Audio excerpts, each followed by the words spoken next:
দেখুন এই যে অনিয়ন্ত্রিত গাড়ি পরিচালনা হচ্ছে বা গাড়ি চলাচল করছে এটা নিয়ন্ত্রণ করার দায়িত্ব সম্পূর্ণ প্রশাসনের।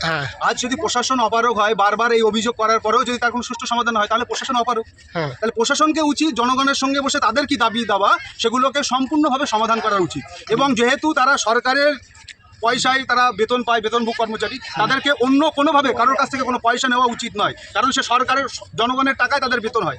তাহলে মানুষের উচিত তাদের সুবিধার অসুবিধাটাকে তাদের সামনে যেগুলো অসুবিধা হচ্ছে সেগুলোকে সমাধান করা।